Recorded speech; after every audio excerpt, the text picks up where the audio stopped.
Bonjour. Alors il y a quelques temps, j'ai fait une vidéo sur l'ascèse en mettant le doigt sur la difficulté de l'ascèse qui est vue en tant qu'effort de l'ego pour se séparer de l'ego. Donc évidemment, ça ne peut pas marcher.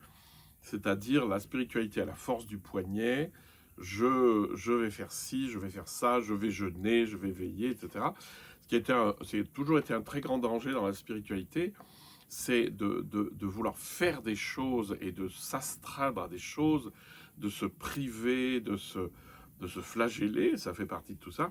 L'ascèse a toujours eu la cote en spiritualité. Et, euh, et la question, c'est qu'est-ce qu'il y a dessous de préférable? Parce que le, les grandes ascèses qu'on décrit, que beaucoup de gens décrivent dans l'histoire, on les voit bien, c'est vraiment une recherche de l'ego pour lui-même, hein.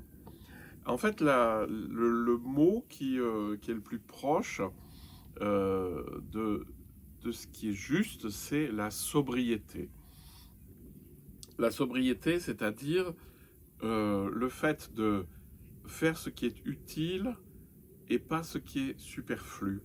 D'aller vraiment dans une grande simplicité, un grand dépouillement aussi. Donc la sobriété, c'est à la fois le dépouillement et puis une grande simplicité, ni trop ni trop peu. C'est sûr que si je passe mes jours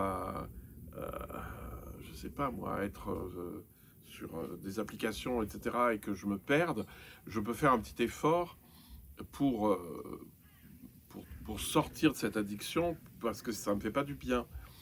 Euh, mais mais c'est pas au niveau d'un effort vraiment. Et je trouve que la sobriété, c'est un mot d'ailleurs qu'on trouve dans la spiritualité ancienne, les moines anciens, on les appelait enfin on les appelle les pères neptiques, parce que dessous il y a la nepsis, et la nepsis c'est la sobriété avec une notion de vigilance aussi, et ça c'est intéressant. C'est-à-dire simple, mais éveillé, vigilant, hein. Et donc voilà, donc c'est Mathieu d'ailleurs qui m'a mis sur la piste. On dit oui, mais quand même, on a bien besoin d'un peu d'ascèse. Donc sous-entendu un peu de discipline. Alors ça, c'est une réflexion que j'entends très souvent. C'est, ah mais oui, mais quand même, on a bien besoin de faire quelque chose. Oui, on a besoin de faire quelque chose, mais quoi? Et surtout de ne pas confondre le quantitatif et le qualitatif. Euh, Ce dont on a besoin, c'est de plonger dans le grand silence intérieur et de laisser les choses se faire. Et pour plonger dans le grand silence intérieur, il n'y a pas deux chemins, il y a rentrer dans la réalité. C'est-à-dire rentrer dans le rapport avec la réalité. Et c'est ça qui nous rend silencieux. Le rapport à la réalité, c'est accueillir les perceptions et élargir la conscience des perceptions, la conscience sensorielle. Je le dirai sans doute toute ma vie, mais je crois que j'ai raison parce que ça marche. À partir du moment où on est branché dans l'ouverture sur les sens, sur le corps que je suis, comment je suis assis, comment je respire, ce que j'entends, ce que je vois, je suis pleinement présent au monde et là, je me rends compte que l'esprit est vide. C'est-à-dire qu'il n'y a pas de pensée qui mousse, vous savez, vous connaissez bien ça, ça mousse. Et non, c'est juste là, il y a une grande présence. Et parce que c'est de ça, du silence, naît la présence. Et c'est ça le fond de la spiritualité.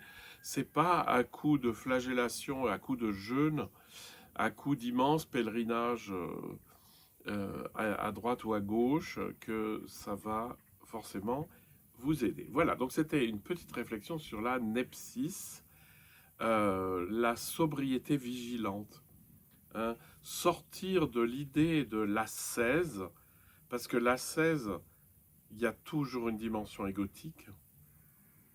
Alors on va me dire oui, mais l'ascèse c'est une discipline. Mais dès que vous vous astreignez, c'est mal barré, parce que c'est l'ego qui s'astreint. Non, il faut juste entrer dans la grande conscience. Et ça, il n'y a aucune discipline ne vous le donnera. Aucune pratique ne vous le donnera. Il n'y a que vous qui pouvez ouvrir, c'est-à-dire accueillir, c'est-à-dire lâcher tout pour que ouvrir les bras en gros, hein. Voilà, je vous souhaite une très bonne journée.